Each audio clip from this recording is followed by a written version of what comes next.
Hey guys, my name is Julia Elizabeth and I am a stunt woman and former Cirque du Soleil employee, and I'm going to talk to you guys a little bit about my journey. I was a gymnast for about 20 years and then I went to school for acting, and after that those two skills kind of combined to make a stunt woman. So I started with just basics like learning how to fight, learning how to fall, learning how to kind of hustle in the industry in LA, and I ended up actually doing live action shows.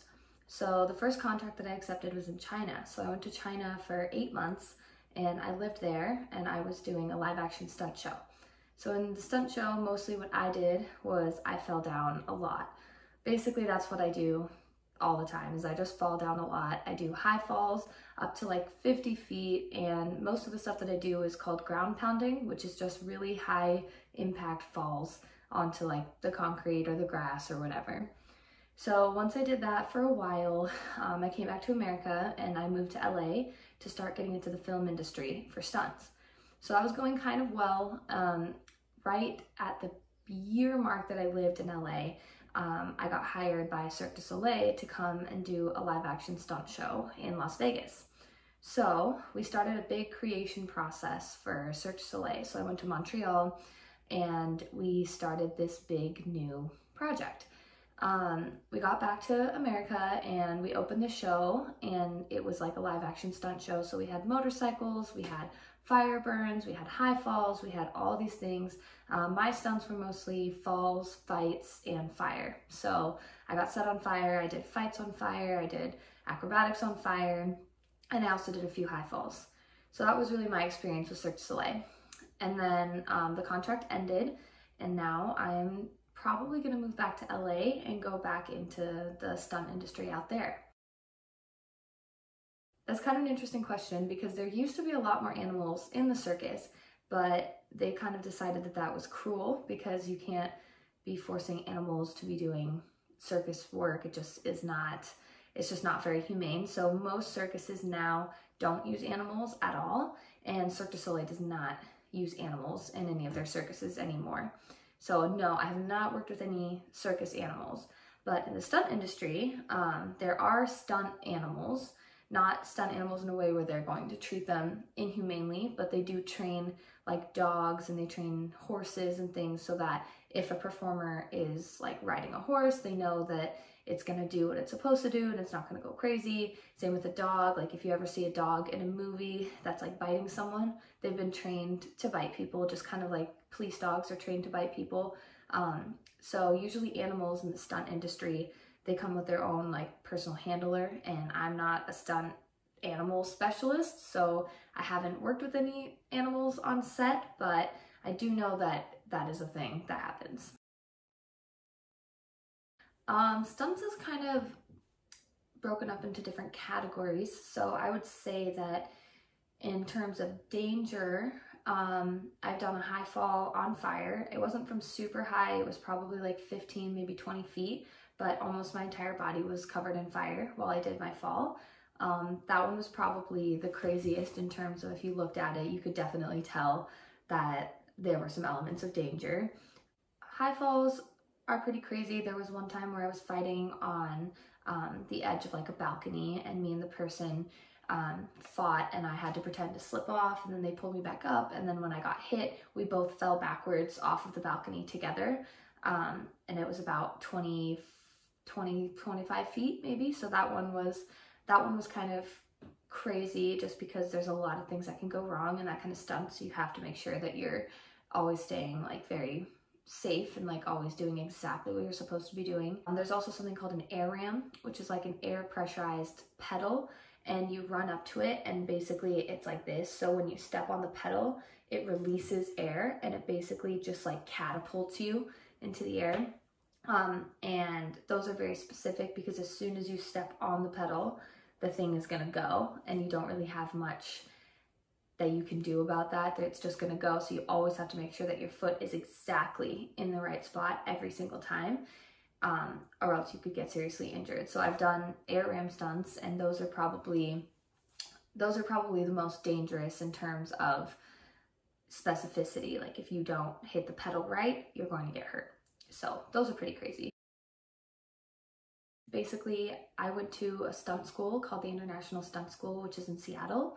And when I went there, I kind of learned the basics of like what kind of movement I was gonna need to continue on as a stunt person. And I already knew that I wanted to move to LA because I wanted to do film stunts. So when I got to LA, I started training at different gyms that I had researched. And I started getting into tricking, and I started getting into martial arts and fighting. And honestly, I just started training at all the places that I knew I would be around other stunt people. And slowly you start building your skill level and you start making those connections with those other people. And that's kind of how you get your start into this world. I would say everybody in this industry comes from a completely different background. Circus and stunts. I have not met a single person that has had the same journey. My journey has been through gymnastics, and later on I picked up tricking and martial arts, and I've always done trampoline, and now I do flying trapeze. So all of my training leading up to being a stunt person and a circus person has been focused on basically air awareness and movement. What I love the most about this industry is that I can always learn more about movement and how the human body interacts with the space around it. And that's where my love for this comes from, is just how can I challenge myself to be a mover, and how can I, basically if I'm falling, I want to know how many flips and twists I can do before I hit the ground. So that's kind of my movement goal, I would say. But a lot of people come from a martial arts background, a lot of people come from a tricking background, a lot of people, they don't have a background in it, they just kind of really wanted to be a stunt person, and so they start working on those skills to get into it. So the background, although it's helpful, you can still do it if you don't have a background in gymnastics or martial arts or anything. You'll just have to start those skills when you're an adult. A typical day for me when I was working for Cirque du Soleil is I would wake up around 10, honestly, and I would start training at 12. So I would go and I would do an hour or an hour and a half of flying trapeze training. Then after that, usually I would train trampoline for another hour. I think trampoline's like the best tool on this planet for anything involving air awareness, for wrecking, for tricking, for flying trapeze, just for general awareness. I would say if you could get yourself on a trampoline, that's gonna be your best tool that you can use. So I train trampoline probably for an hour to an hour and a half almost every single day, except right now, obviously. So after that, I would usually take a break and I would go eat lunch, and then I would go into work for Cirque. And a lot of times we would have stunt trainings where we would go in and we would condition, or we would do fight training, or we would do fall training, and we would probably do like an hour and a half, sometimes even 2 hours of just training. And then we would get into our makeup, and our makeup would take about an hour. My makeup would take about an hour. Some people's took an hour and a half just because of the level of complexity. And then we would have our 2 shows. So my first show would be at 7 and my second show would be at 9:30. And I would get done with all of that around 11, and then I would have to take off my makeup, which took a while. And then by the time I got home, it was probably midnight or 1, and I'd go to bed usually before 2, and then I'd wake up at 10 again. Things that I would usually do, like that was my typical day, like pretty much every day you can assume that I would be doing that. But some days I would decide not to do trapeze, and I would do wushu training or martial arts training or combat conditioning. You just kind of mix it up, but my day started with training and ended with shows every day. And going along with that too, like the amount of food that you need to eat in order to stay in that shape is a lot. So because you'd be going from 10 a.m. until midnight pretty much every night, I would say like a big part of my day was prepping food and eating enough food and just making sure that I always had snacks, because when you're going that hard, like the last thing you want is to be on your last show of the night and just completely run out of energy. So yeah, that was my typical day. So the audition process for Cirque was pretty intense. They sent out a casting call for stunt people, and we had to come up with and choreograph our own fight scene that had to be about 30 seconds long, and you had to do it all in one take, and there was a list of moves that you had to have in it, and after the end of the fight, you'd have to stand up and do the opposite person's role in the fight, and all of the moves still had to be, like all the hits had to land, everything, no cuts, one take, and that was actually really intense. So I sent that in along with my demo reel and some other stuff that they asked for, and then I got a callback. So for the callback, I flew to New York, and I had to do an 8-hour long fight audition, basically. So they started with 25 of us, and then they would make cuts throughout the day. You would do like a one-on-one person fight, you would do a two-on-one person fight, you would do a fight that had to have recs off of your bad foot, so like not your non-dominant leg. You had to have fights where you were like flipping over people and doing crazy like acrobatic takedowns and things like that. And they wouldn't teach you the fight, they would have it playing on a TV, and you and your partners would have to learn it by just watching the TV. And then you'd have to learn both sides, and they would just tell you to go, and you would go, and when the fight was over, you would switch sides, and you would just keep going until they said cut.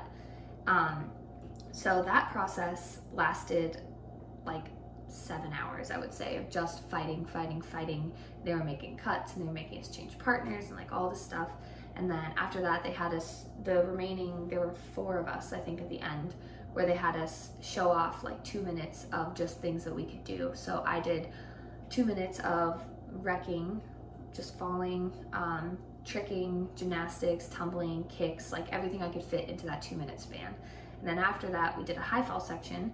And then after that, we had a monologue that we had to memorize, and we had to perform the monologue as like the last thing that we did. So it was a really intense day, 8 hours worth of fighting. It was crazy, but it was really awesome. And then after that, maybe like a week or less later, they called me for the job. So yeah, that's basically the life of a stunt person and Cirque du Soleil performer.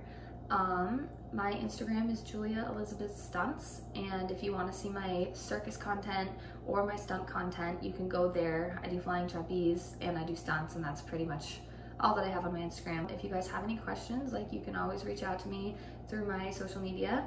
Good luck to everyone with everything that you're doing. Bye.